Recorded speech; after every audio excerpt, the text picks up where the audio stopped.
제가 가진 성경으로 신약 성경 165페이지에 있는 요한복음 11장 29절에서 35절 말씀 이 시간 제가 봉독하겠습니다. 마리아가 이 말을 듣고 급히 일어나 예수께 나아가매 예수는 아직 마을로 들어오지 아니하시고 마르다가 맞이했던 곳에 그대로 계시더라. 마리아와 함께 집에 있어 위로하던 유대인들은 그가 급히 일어나 나가는 것을 보고 곡하러 무덤에 가는 줄로 생각하고 따라가더니 마리아가 예수 계신 곳에 가서 배웠고 그 발 앞에 엎드려 이르되 주께서 여기 계셨더라면 내 오라버니가 죽지 아니하였겠나이다 하더라. 예수께서 그가 우는 것과 또 함께 온 유대인들이 우는 것을 보시고 심령에 비통히 여기시고 불쌍히 여기사 이르시되 그를 어디 두었느냐 이르되 주여 와서 보옵소서 하니 예수께서 눈물을 흘리시더라. 아멘. 샬롬, 반갑습니다. 오늘 2월 둘째 주일을 맞아서 은혜를 삼아여 주님 앞으로 나오신 여러분 모두를 주님의 이름으로 축복합니다. 이 시간 하나님이 은혜 주시기를 소망하는 마음으로 말씀에 귀 기울일 때 하나님이 주시는 생각과 감정이 저와 여러분의 마음을 가득 채우고 또 결단하고 돌아가는 시간 되기를 간절히 소원하며 축복합니다. 오늘 본문 말씀을 통해서 우리는 그 누구도 극복하지 못한 죽음의 문제, 그래서 이 죽음에 대한 두려움에 대해서 성경은 과연 무엇이라고 말을 하고 있는지, 또 특히 예수님은 이 죽음의 문제에 대해 어떻게 바라보셨는가 알아보면서 과연 오늘날 예수를 믿는다고 하는 저와 여러분은 이 죽음의 문제에 대해서 어떠한 이해와 자세를 갖고 살아가야 될지를 생각해 보고자 합니다. 죽음 앞에서 우리 인간들이 만국 공통으로 보여주는 모습이 있습니다. 무엇입니까? 바로 슬픔입니다. 사람들은 죽음을 맞이하면 울기도 하고 곡하기도 하면서 대부분의 사람들이 이처럼 죽음의 문제 앞에서 이 슬픔의 태도를 보입니다. 오늘 보신 본문 말씀인 요한복음 11장 말씀은 예수님께서 사랑하시던 형제 나사로의 죽음에 대한 말씀이 기록되어 있습니다. 오늘 보신 본문 마지막 구절이었던 35절 말씀을 보면 나사로의 장례자리에 찾아간 예수님이 결국 눈물을 보이시는 장면을 확인할 수 있습니다. 예수님께서 살아생전 눈물을 흘리신 것은 딱 3번이 있었습니다. 그중 가장 첫 번째가 바로 오늘 본문에서의 눈물입니다. 그런데 예수님의 이 눈물은 슬픔의 눈물은 아니었습니다. 과연 예수님이 어떠한 눈물을 흘리셨는지 이 눈물의 의미를 함께 알아보며 오늘 저와 여러분이 품고 살아가야 될 태도에 대해서 알아보기를 원합니다. 예수님은 공생의 기간 내내 기적을 나타내 보여주시면서 또 동시에 말씀으로 사람들을 가르쳐 주셨습니다. 날 때부터 맹인이었던 사람을 고쳐주셔서 빛이 없는 인생에게는 빛이 되어주시며 또 동시에 제자들의 그 어두운 영적인 눈을 열어주셨습니다. 또 물고기 2마리와 떡 5개로 5,000명을 먹이셔서 먹고 사는 것은 이 육적인 양식에 달려있는 것이 아니라 바로 영적인 양식, 바로 예수님을 먹고 마시고 말씀을 먹고 마시는 것에 생명이 있다는 것을 깨닫게 해주셨습니다. 이처럼 예수님은 사람들 앞에서 뭔가 기적을 보여주실 때 그냥 겉으로 드러나는 기적만 보여주신 것이 아니라 반드시 동시에 사람들에게 놀라운 깨달음을 허락해 주셨습니다. 즉 예수님이 하신 일은 육적인 기적과 또 영적인 깨달음, 영육 간에 동시에 사람들에게 새로운 생명을 주시는 일이었다라고 할 수 있는 것입니다. 예수님의 그런 기적적인 그런 활동들은 사람들로 하여금 점점 더 많은 기대를 불러일으켰습니다. 그래서 오늘 본문 요한복음 11장 말씀 초반부에 보면은 마리아와 마르다, 예수님께서 종종 방문을 하셨던 가정의 자매들입니다. 이들이 예수님께 급하게 연락을 합니다. 이유인즉 자신들의 오라비 나사로가 이 죽을 병에 걸렸다는 것입니다. 그래서 오빠 나사로가 이 죽을 병에서 고침을 받을 수 있도록 예수님 어서 와주세요, 그렇게 요청을 한 것입니다. 그런데 이 소식을 듣고서 예수님은 오히려 이렇게 답하십니다. 11장 4절 말씀입니다. 예수께서 들으시고 이르시되 이 병은 죽을 병이 아니라 하나님의 영광을 위함이요 하나님의 아들이 이로 말미암아 영광을 받게 하려 함이라. 죽을 병에 걸렸으니까 급하게 오라는 그 요청에 예수님은 아니야, 죽을 병이 아니야, 이러시는 겁니다. 너무나도 무심하게 느껴질 정도입니다. 그리고서는 그 소식을 들은 후에도 이틀이나 더 계시다가 느지막하게 제자들에게 이제 출발하자 하시는 모습을 6절과 7절 말씀에서 확인할 수 있습니다. 게다가 이후 제자들과의 대화에서 예수님은 이런 말씀을 하십니다. 14절과 15절 말씀에 보면 나사로가 죽었느니라 내가 거기 있지 아니한 것을 너희를 위하여 기뻐하노니 이는 너희로 믿게 하려 함이라. 급하다는 소식을 듣고도 당장 떠나지 않으시더니 지금쯤이면 죽었을 것이라는 것을 다 아시면서도 이틀을 그냥 가만히 계시더니 죽은 것을 오히려 기뻐한다라고 그렇게 말씀을 하시지를 않나 이미 죽은 후에야 느지막하게 출발하자고 하시는 그 예수님의 모습, 이것을 보면서 과연 예수님이 어떤 생각을 하고 계신 걸까? 과연 예수님께 공감 능력이라는 게 존재하는 걸까라는 그런 생각이 들 정도입니다. 그런데 사실 당시 예수님의 제자들은 예수님께서 나사로를 고치러 가시는 것에 대해서 회의적으로 생각하고 있었습니다. 왜냐하면 얼마 전에 안 못 보던 맹인을 고치신 다음에 오히려 그 일로 인해서 유대인들에게 공격을 당하셨습니다. 유대인들은 예수님을 이 안식일에 병을 고치는 사람으로, 율법을 어기는 사람으로, 또 자신을 하나님의 아들이라고 했다고 신성모독이라고 해서 돌을 들어서 예수님을 치려고 했습니다. 그래서 돌 던짐을 받아 죽을 뻔했는데 겨우 피해서 지금 요단강 건너편, 그러니까 거의 유대 땅을 벗어나 있던 것이죠. 겨우 피해 있었는데 다시 유대인들이 가득한 곳으로 돌아가는 것이 마냥 걱정되고 두려웠던 것입니다. 그래서 예수님이 제자들에게 나사로에게 가자라고 하시자 16절에 보면은 예수님의 제자 도마가 다른 제자들에게 이렇게 말하는 것을 봅니다. 우리도 주와 함께 죽으러 가자. 이 문장만 따로 떼어놓고 보면은 마치 도마가 되게 이 믿음이 가득해서 이러한 고백을 한 것처럼 보입니다. 그런데 사실은 도마가 겨우 거기를 빠져나왔는데 다시 가자니 죽으러 가자는 말이지, 그래 가보자, 다 죽어보자 하면서 빈정대는, 예수님을 빈정대는 그런 말이라고 할 수 있습니다. 이처럼 나사로의 죽음에 대한 예수님의 반응과 또 자신들이 처한 죽음의 위기 앞에서 보였던 제자 도마의 반응을 보면은 완전히 정반대의 모습을 우리가 발견할 수 있습니다. 어떤 모습입니까? 바로 죽음을 끝이라고 생각하는 모습과 그렇지 않은 모습입니다. 도마는 다시 유대로 돌아가면 꼼짝없이 붙잡혀 죽게 되겠다 생각했습니다. 그렇게 모든 것이 끝날 것이라 생각했던 겁니다.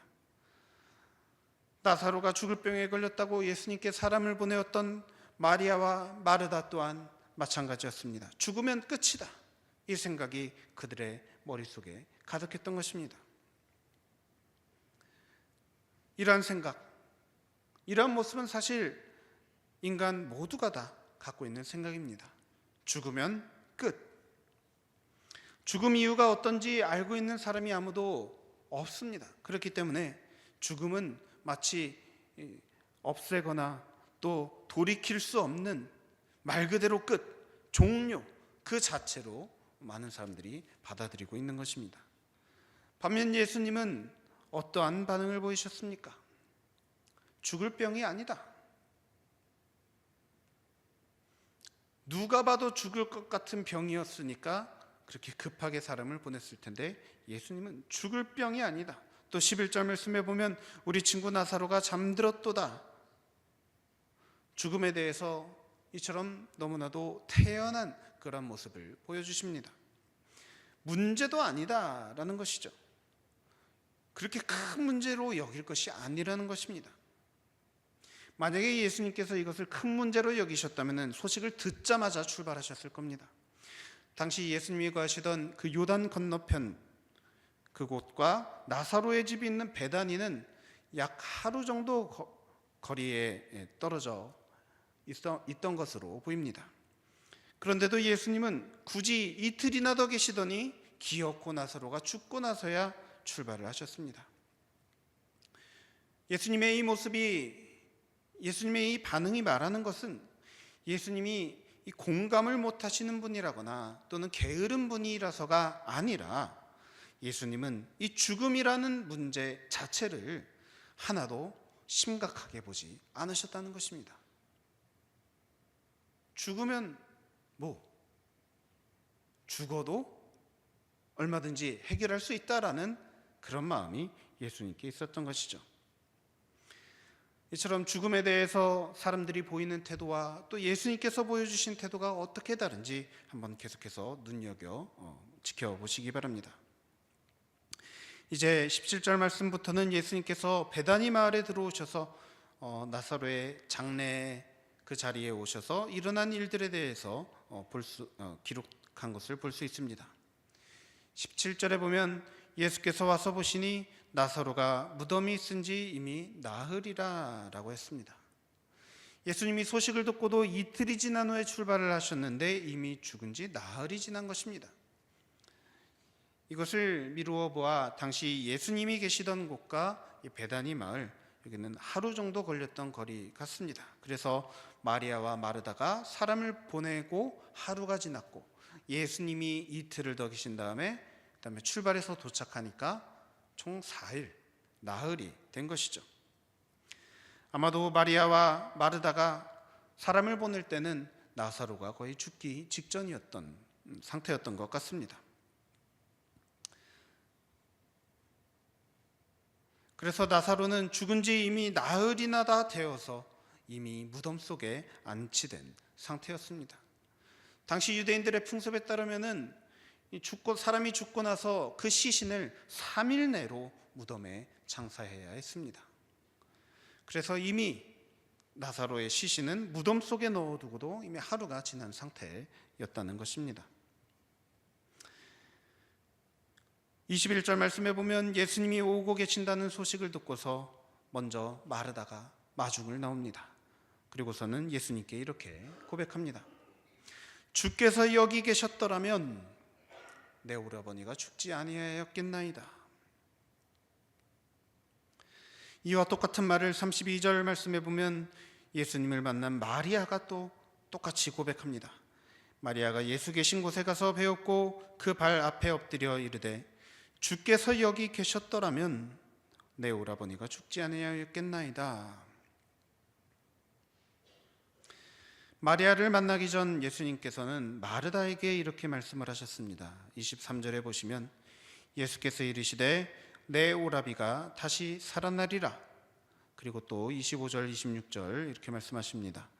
예수께서 이르시되 나는 부활이요 생명이니 나를 믿는 자는 죽어도 살겠고 무릇 살아서 나를 믿는 자는 영원히 죽지 아니하리니 이것을 내가 믿느냐. 이 말씀을 듣고서 마르다는 주여 그러하외다 주는 그리스도시요 세상에 오시는 하나님의 아들이신 줄 내가 믿나이다 라고 고백을 했습니다. 그리고서는 마리아를 부르러 다시 집으로 돌아갑니다. 예수님께서 너무나도 놀라운 그런 말씀을 하셨고, 정말 그 말씀을 믿는다라고 하는 고백까지 했지만 마르다는 사실 그것이 무엇을 의미하는지 잘 알지 못했습니다. 그래서 예수님께서 그냥 위로의 말씀을 하신 것이라고만 생각하고 가서 너도 와서 위로의 말씀을 들으라고 마리아를 부르러 간 것입니다. 마르다의 머릿속에는 오빠 나사로가 죽은 것은 이미 어쩔 수 없는 일이다라는 생각이 있었습니다. 그래서 죽은 오빠의 영혼만이라도 예수님께서 어떻게 해주시기를 구했던 것입니다. 그래서 이제 마르다는 원하는 대답을 예수님에게서 얻었습니다. 그래서 다시 자리로 돌아갔고 그 대신 마리아를 불러냈습니다. 예수님이 부르신다는 소식을 듣고서 마리아가 급히 일어나 달려나갔습니다.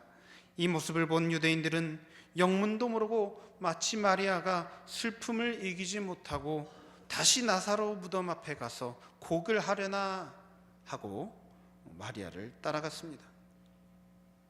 그런데 마리아를 따라가 보니 마리아가 예수님을 만나 그 앞에 엎드려서 통곡을 하고 있는 것입니다. 그 모습을 보며 마리아를 뒤따라온 유대인들 또한 함께 울었다 하였습니다. 유대인들의 이 모습과 마르다의 모습에서 우리 인간이 죽음 앞에 보일 수 있는 두 가지 태도를 확인할 수 있습니다. 무엇입니까? 첫 번째는 바로 죽는 것은 어쩔 수 없는 일이다. 죽음을 당연하게 받아들이는 태도와 그래도 예수님이 계셨더라면 하고 소망을 품는 그런 태도입니다. 일반적인 사람들은 바로 첫 번째 태도를 갖습니다. 어쩔 수 없는 일이지. 사람이 한번 태어나서 한번 죽는 것은 당연한 일이다라는 상식을 모두 갖고 있습니다. 살면서 단 한 번도 누군가가 죽는 모습을 보지 못하는 환경에 있었더라면은 죽음에 대해서 무지해서 달리 생각할 수도 있었겠지만, 누군가가 죽는 것을 한 번이라도 경험했다면 사람은 다 저렇게 가는구나, 다 죽는구나, 다 떠나는구나. 그래서 사람이 죽어서 묻히면 그걸로 끝이라는 그런 생각을 상식이라고 다들 생각하며 살아갈 것입니다. 그런데 마르다와 마리아는 어땠습니까? 무엇이라고 고백하죠? 예수님이 계셨더라면, 만일 예수님이 계셨더라면 죽지 않았을 것이다. 여러분, 이 고백이, 이 믿음이 얼마나 대단한 것인지 부러울 정도입니다. 그렇지 않습니까? 누가 봐도 죽을 게 뻔한 상태의 사람입니다.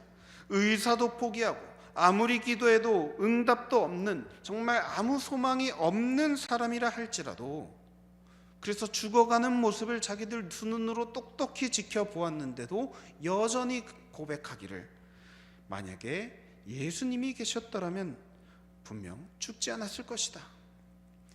이러한 믿음을 가진다는 것이 얼마나 대단한 일인지 새삼 놀랐습니다.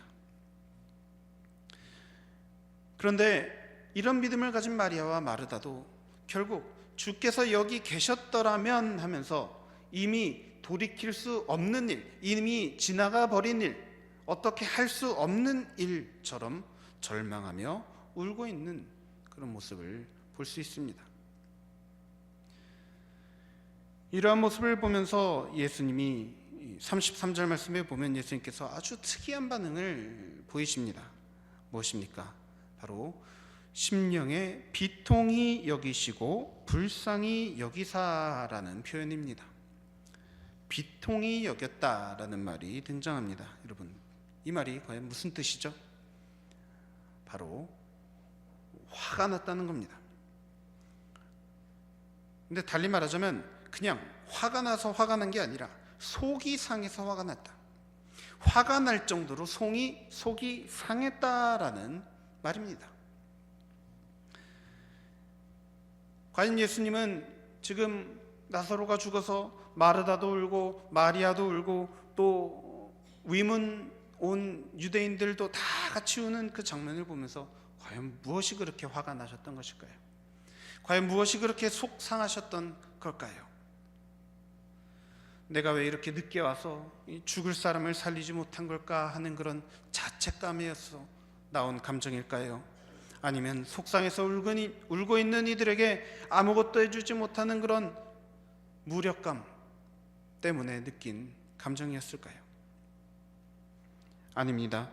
예수님의 속이 상하셨던 이유는 예수님께서 보시기에는 이 절망하여서 울고 있는 이들, 이제는 완전히 끝났다라고 믿고 포기하고 있는 이들, 그들의 마음속에 그들이 그러한 생각을 갖게 된 이유가 바로 다름 아닌 속아서 그런 것으로 보였기 때문입니다.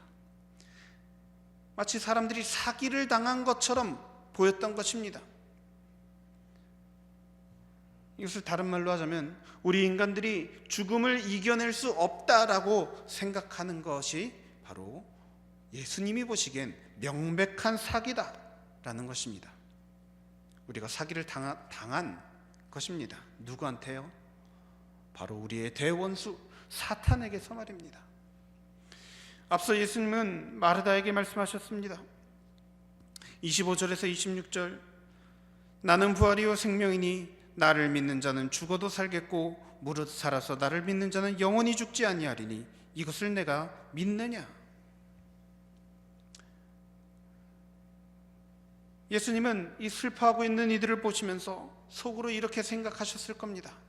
나를 믿으면 죽지 않는데, 나를 믿으면 다시 살 수 있는데, 나를 믿는다면 이렇게 슬퍼하지 않아도 되는데, 그런데 완전히 속아 넘어가서 도저히 이 죽음은 해결할 수 없는 문제라고 굳게 믿게 만드는 이 사탄에게 속아서 절망하고 있는 이들의 모습이 너무나도 보기에 속이 상해서 막 화가 날 정도였다는 것입니다.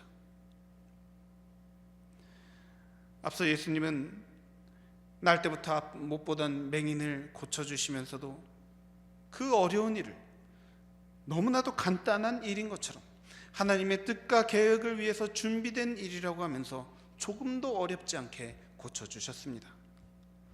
또 오병이와 같은 그런 문제도 그 작은 걸로도 고작 축사 한 번 하시고선 그걸로 5,000명을 먹이는 그런 놀라운 기적을 행하셨습니다.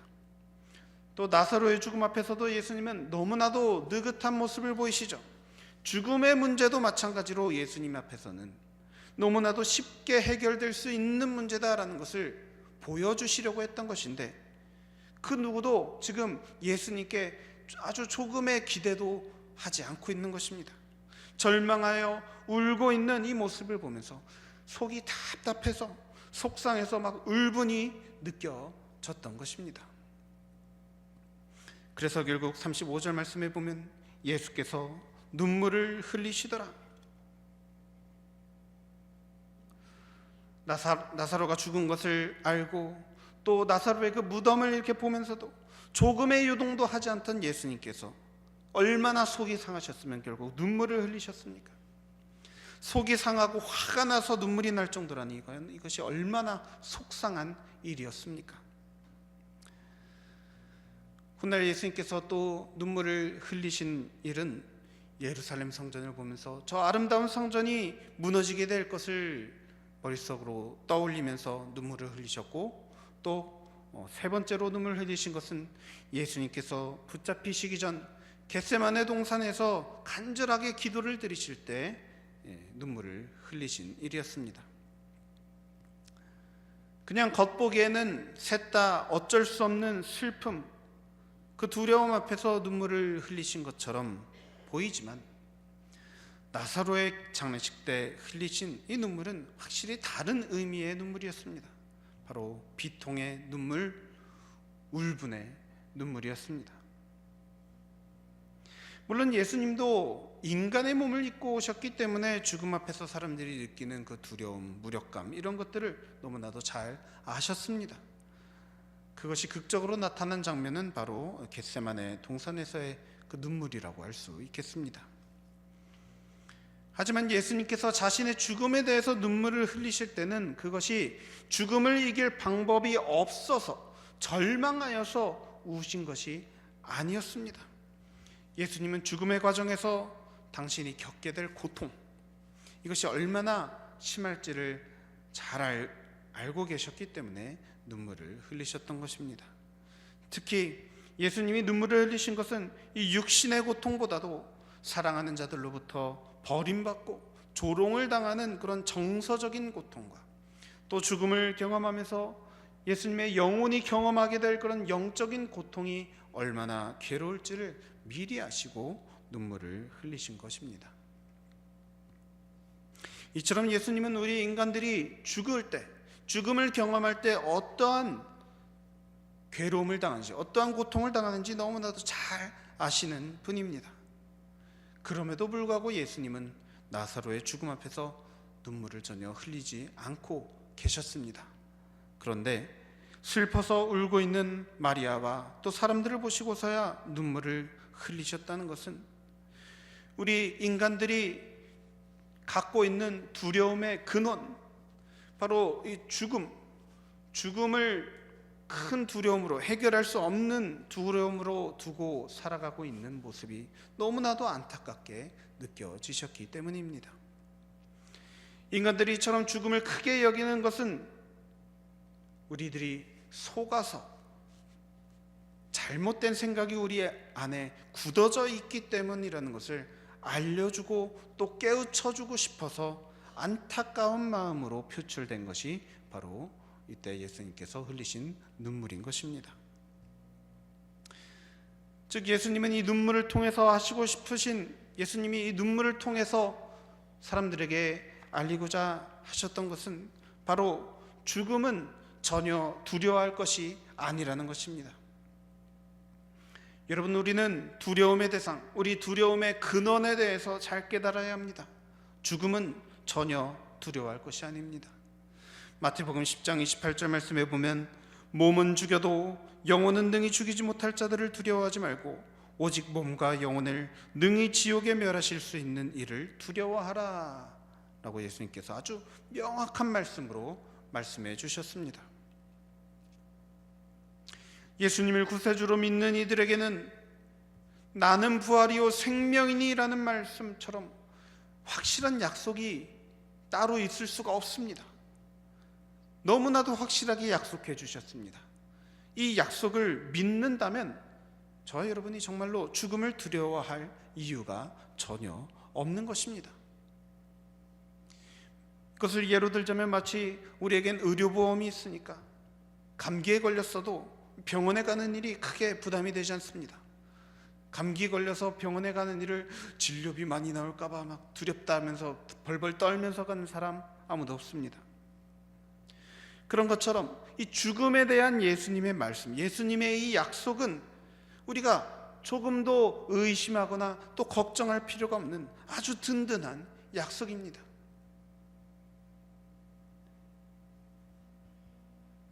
왜 우리가 예수님의 말씀을 믿을 수밖에 없습니까?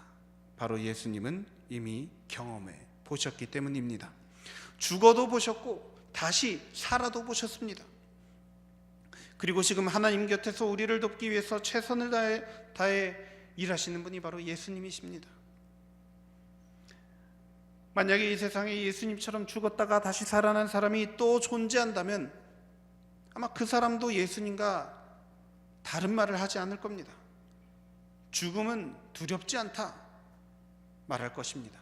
얼마든지 극복 가능하다라고 말할 겁니다. 예수님께서 우리에게 주시는 복이란 바로 이런 것입니다. 죽음을 더 이상 두려워하지 않게 되는 것, 죽음의 두려움을 극복하는 자유를 주님은 우리에게 허락해 주셨습니다. 그래서 예수님께서 눈물을 흘리신 이유는 이것을 깨닫지 못하는 이들을 위해서 흘리신 것입니다. 하지만 우리가 만약에 정말로 이것을 깨닫고 정말로 믿음으로 믿게 된다면 아마 저와 여러분 또 예수님도 다시는 눈물 흘릴 일이 없게 될 줄 믿습니다. 이것을 내가 믿느냐? 예수님은 마르다에게 물으셨습니다. 마르다는 믿는다고 답했지만 실제로 믿지는 못했습니다. 부디 저와 여러분은 예수님께서 보여주신 죽음과 그 부활의 기적을 우리도 분명히 체험하게 될 것을 믿음으로 믿을 수 있기를 바랍니다. 얼마 전 KBS 청룡영화상 시상식에서 가수 악동 뮤지션 이찬혁이 보여준 무대가 큰 화제를 일으켰습니다. 그 내용은 그 가사의 내용이 마치 자신의 장례식을 바라보며 고백하는 것 같은 그런 내용입니다. 그래서 그 노래를 부르고 나서 무대에 마련되어 있던 관에 들어가서 퇴장하는 장면을 연출했습니다. 근데 이 노래의 가사가 정말로 이 기독교의 정수를 담은 그런 내용의 가사였기 때문에 이것을 이처럼 공개적으로 많은 사람 앞에서 부른 이 용기가 너무나도 멋있어서 이 선교사님의 자녀로 자란 이 악동 뮤지션이 자신의 믿음을 용기 있게 알리는 모습을, 그때 어떤 내용인지를 이 시간 함께 영상으로 잠시 살펴보겠습니다.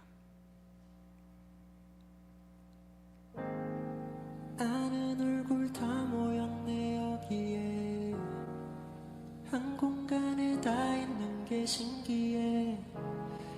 모르는 사람이 계속 오는데 누군지 기억이 안 나 미안해. 종종 상상했던 내 장례식에 축하와 환호성 또 박수갈채 까있는 파티가 됐으면 했네. 왜냐면 난 천국이기 때문에.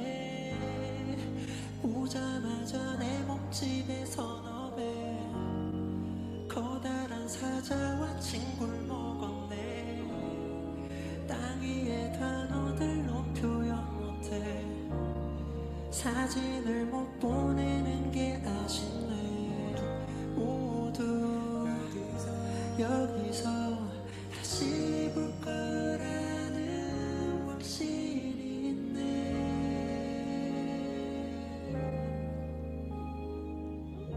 내 맘은 가져있지.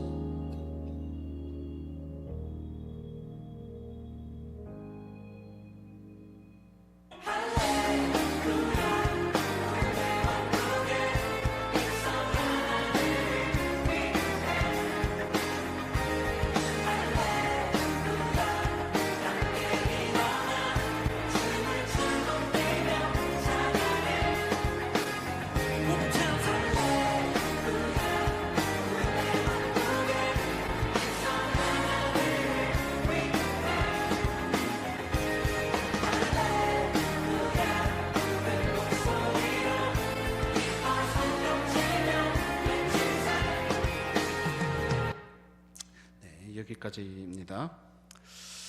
어떻게 보셨나요, 여러분? 너무나도 훌륭한, 너무나도 부러운 그런 믿음의 고백 아닙니까?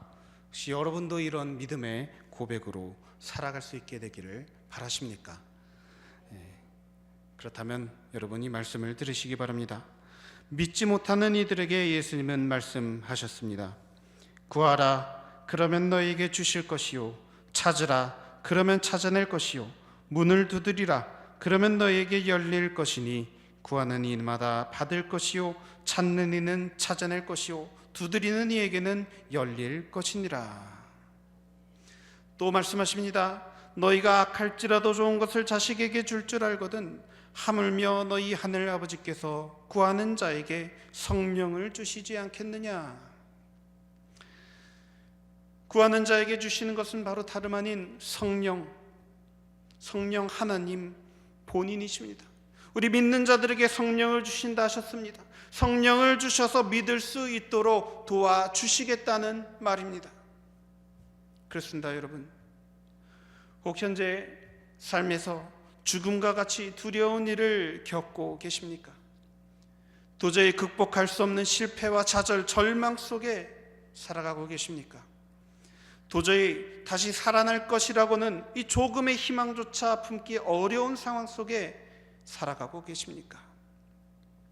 그렇다면 나는 부활이요 생명이니 나를 믿는 자는 죽어도 살겠고 무릇 살아서 나를 믿는 자는 영원히 죽지 아니하리니 이것을 내가 믿느냐라는 이 말씀이 정말로 우리 마음 가운데 믿어지도록, 이 말씀을 통해서 우리도 죽음을 이기는 생명을 누릴 수 있도록 믿음 주실 것을 구하며 간절히 성령을 구하며 살아가시기를 바랍니다. 성령님은 지금 이 순간에도 너무나도 속상해하면서 저와 여러분을 향해서 눈물을 흘리고 계십니다. 하나님이 주신 생명을 얻을 수 있도록 얼마든지 도와줄 수 있는데, 믿을 수 있도록 도와줄 수 있는데 왜 나를 영접하지 않는가? 너무나도 안타까워하며 눈물로 기도하고 계십니다. 여러분, 부디 성령을 구하시기 바랍니다. 성령을 구할 때 모든 두려움과 고통이 사라지고 기쁨과 확신으로 가득 찬 그런 눈물 없는 삶을 살아가게 될 줄 믿습니다. 바랍기는 성령 충만하여 이 죽음의 두려움을 능히 이겨내는 삶, 방금 보신 우리 악뮤 이찬혁 군의 믿음의 고백과 같은 그런 믿음과 기쁨의 감사의 고백이 날마다 가득한 삶을 살아내는 저와 여러분, 우리 다산방주교회 모든 성도 여러분 되시기를 우리 주 예수님의 이름으로 간절히 축원합니다. 함께 기도하시겠습니다. 사랑과 은혜가 충만하신 하나님 아버지, 죽음의 고통과 절망 속에서 빠져나오지 못하며 몸부림치며 살아가고 있는 우리들을 보시며 안타까워하시고 또 눈물 흘리시는 사랑의 하나님, 부디 기도하옵기는 우리를 위해서 죽음을 이기신 예수님의 구원을 신뢰하는 믿음이 우리 가운데 충만히 임하게 하여 주옵소서. 성령이여 우리에게 찾아오사 더 이상 죽음을 두려워하지 않고 오직 예수님에 대한 믿음과 확신으로 용기 있게 살아갈 수 있도록 인도하여 주옵소서. 감사드리며 이 모든 것을 언제나 우리와 함께 하시는 우리 주 예수 그리스도의 이름으로 간절히 기도드립니다. 아멘.